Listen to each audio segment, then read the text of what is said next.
एक बार एक दूर राज्य में एक गरीब बूढ़ा चक्की वाला रहता था, जिसकी एक सुंदर बेटी थी।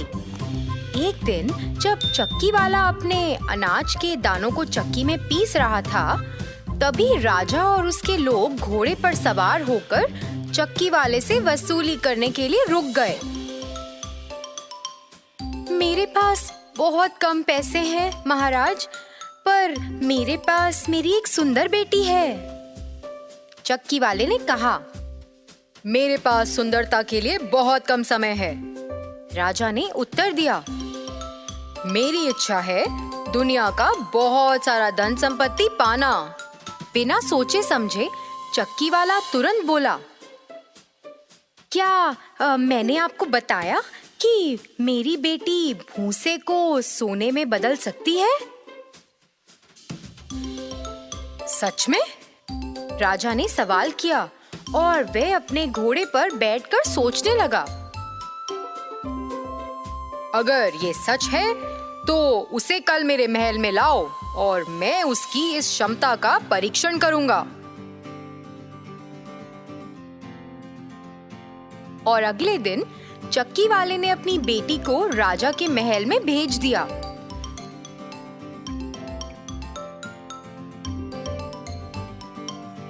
जब वो पहुंची तो राजा उसे तुरंत पीले भूसे से भरे कमरे में ले गया। कमरे के केंद्र में एक धूरी और पहिया रखा था। सूर्योदय से पहले इस भूसे को काट कर सोना बनाओ। यदि तुम ऐसा करने में नाकाम रही तो तुम्हें मौत की सजा दी जाएगी। राजा ने कहा। फिर वो मुड़ा और दरवाजा बंद कर दिया और चक्की वाले की बेटी को अकेले पीले भूसे से भरे कमरे में बंद कर दिया। लड़की अपने सामने भूसे के ढेर को देखकर रोने लगी, क्योंकि उसे तो भूसा काटकर सोना बनाना आता ही नहीं था। अचानक लड़की को दरवाजे के खुलने की आवाज आई। सबसे पहले उसने केवल दरवाजे के पीछे एक बड़ी सी नाक को बाहर आते देखा। फिर अचानक एक अजीब सा बौना आदमी चला आया। वह एक अजीब धुन गुनगुना रहा था। उसने उस लड़की को देखा और कहा, हेलो चक्की वाले की बेटी, तुम बहुत उदास लग रही हो। क्या मैं पूछ सकता हूँ कि तुम इतनी बुरी तरह क्यों रो रही हो? मुझे सूर्योदय से पहले इस भूसे को काटकर सोना बनाने का आदेश दिया गया है और मुझे नहीं पता कि कैसे करना है। मजाकिया बौना आदमी सोचने लगा। वह कमरे में भूसे के टुकड़े को लात मारता हुआ बोला, मुझे पता है कि कैसे भूसे को सोने में बदलना है। ओह, तो तुम कर सकते हो? तो अगर मैं ये कर दूं, तो आप मुझे क्या दोगे? मैं तुम्हें अपना हार दे दूंगी, ले लो। उस आदमी ने हार लिया, मुट्ठी भर भूसा पकड़ा और चरखे पर बैठ गया। बौने ने लड़की को सोने के धागे से भरी एक धूरी सौंप दी। एक और मुट्ठी भर भूसा पकड़ा और चरखे पर बैठ गया। उसने इस प्रक्रिया को तब तक दोहराया जब तक कि पूरा कमरा, जो भूसे से भरा हुआ था, पूरी तरह से भव्य सोने के धागे से न भर जाए। फिर अजीब धुन गुनगुनाते हुए बौना कमरे से बाहर लड़की के हार को इधर उधर झुलाते हुए चला गया।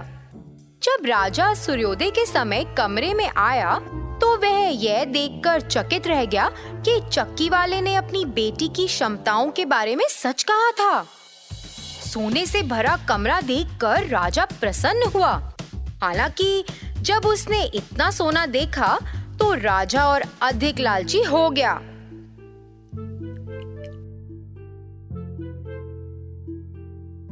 लो, इसे भी सोने में बदलो और मैं तुम्हें जिंदा रहने दूंगा। राजा ने उत्सुकता से कहा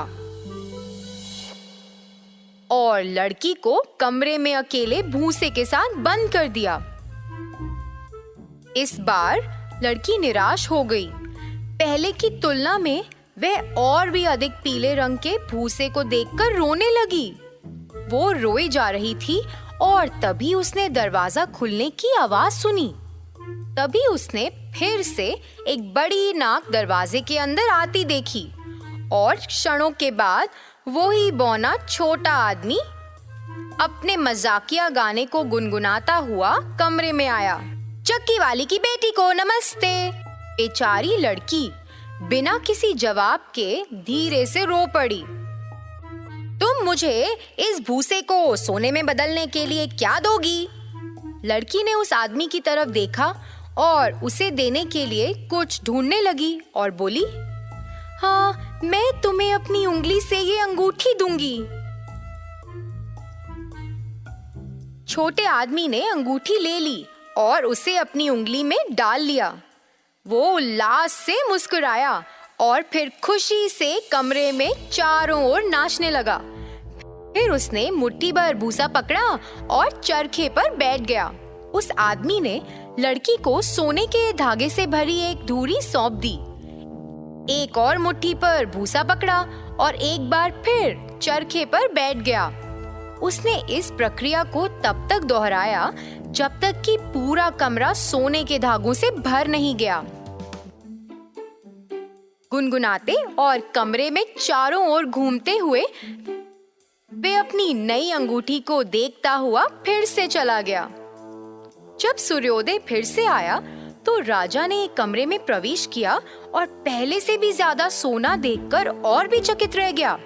लेकिन लालची राजा चक्की वाले की बेटी को महल के सबसे बड़े कमरे में ले गया। इस कमरे को छत तक पीले रंग के भूसे से भर दिया गया था। राजा ने कहा, यदि तुम इसे सोने में बदल सकती हो तो मैं तुम्हें अपनी रानी बना लूंगा। हालांकि ये केवल एक चक्की वाले की बेटी है, मगर मुझे अपनी पत्नी के रूप में इससे ज्यादा अमीर महिला नहीं मिलेगी। राजा ने सोचा। लड़की के जवाब की प्रतीक्षा किए बिना राजा मुड़ गया और चला गया। लड़की ने कमरे के चारों ओर देखा। इससे भी अधिक पीले भूसे को देखकर चौंक गई, जो पिछले 2 कमरों को मिलाकर भी ज्यादा था। तभी उसने दरवाजा खुलने की आवाज सुनी। उसने मुड़कर देखा। दरवाजे के पीछे से एक बड़ी नाक निकली। तब मजाकिया बौना नृत्य करता हुआ कमरे में आया। हेलो,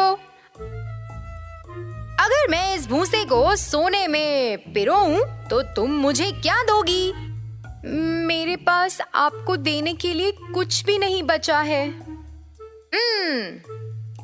अजीब सा आदमी थोड़ी देर के लिए ये विचार करता हुआ उस कमरे में चक्कर लगाता रहा।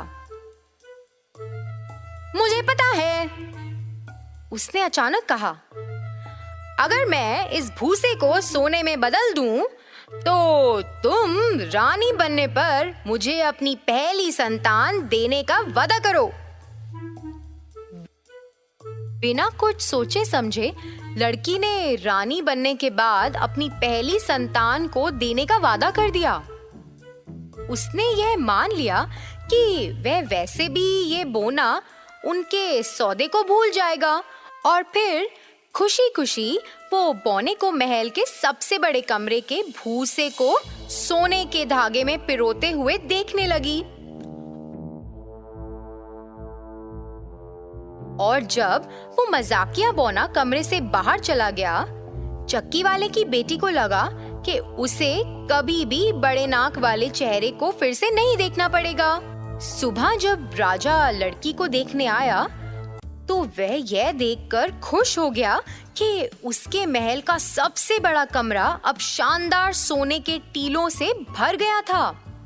राजा और चक्की वाले की बेटी की तुरंत शादी कर दी गई। 1 साल बाद नई रानी का एक सुंदर बच्चा हुआ।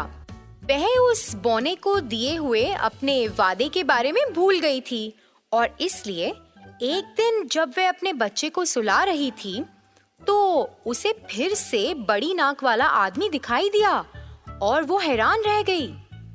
छोटे आदमी ने कमरे में प्रवेश किया और कहा, अब मुझे दे दो जो तुमने वादा किया था मेरी रानी। रानी अपने प्यारे बच्चे को उस अजीब आदमी को सौंपने के विचार से डर गई और इसलिए उसने उसे अपने नए साम्राज्य के सभी धन के साथ रिश्वत देने का प्रयास किया। नहीं, दुनिया की सभी दौलत एक जीवित चीज के प्रतिफल से मेल नहीं खा सकती। रानी ने बहुत बुरा महसूस किया क्योंकि छोटे आदमी को उसके लिए खेद महसूस हुआ। वह पूरे कमरे में आगे पीछे चला और बोला, मुझे पता है, मैं तुम्हें 3 दिन दूंगा।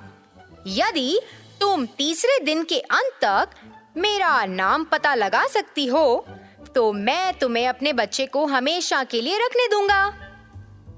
रानी तुरंत सहमत हो गई और छोटे आदमी को उसके कमरे से बाहर निकलते हुए देखा। उस रात रानी ने उन सभी नामों के बारे में बहुत सोचा जो उसने जीवन भर सुने थे। उसने महल में नौकरों से नाम एकत्र किए। उसने दूतों को राज्य के लिए और अधिक नामों के लिए भेजा।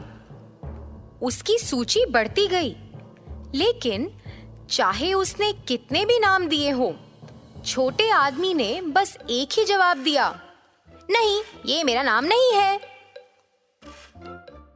दूसरे दिन रानी ने आसपास के ग्रामीण इलाकों के लोगों से पूछा, क्या ये स्किनी ब्रिज हो सकता है?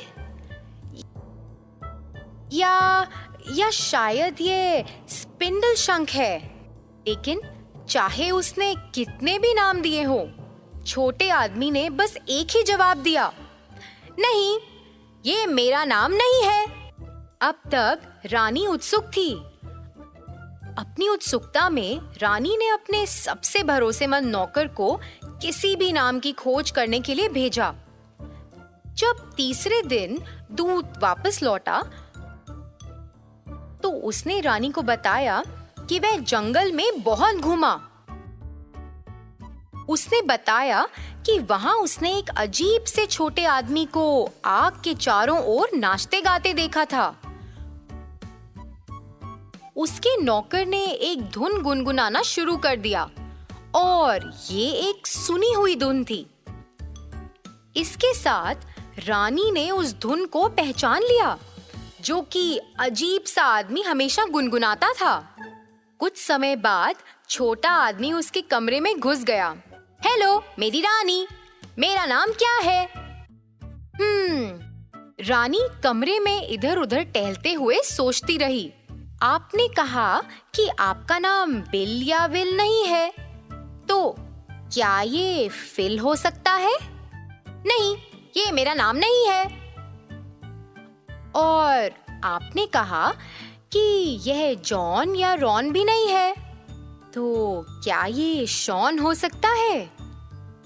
नहीं, ये मेरा नाम नहीं है, उसने अपने पैर थपकते हुए कहा। तो क्या तुम्हारा नाम रम्पलस्टिल्टस्किन हो सकता है? अरे असंभव! छोटे आदमी ने गुस्से से चिल्लाया। वह गुस्से में बौखला गया और चिल्लाया। उसने अपना पैर जमीन पर मारा। वह गुस्से से पागल सा हो गया और फिर वो बौना रानी की खिड़की से बाहर कूद गया। उसे फिर कभी नहीं देखा गया था। रानी तब से अपने बच्चे और राजा के साथ खुशी से रहती रही और उन्होंने राज्य पर शासन किया।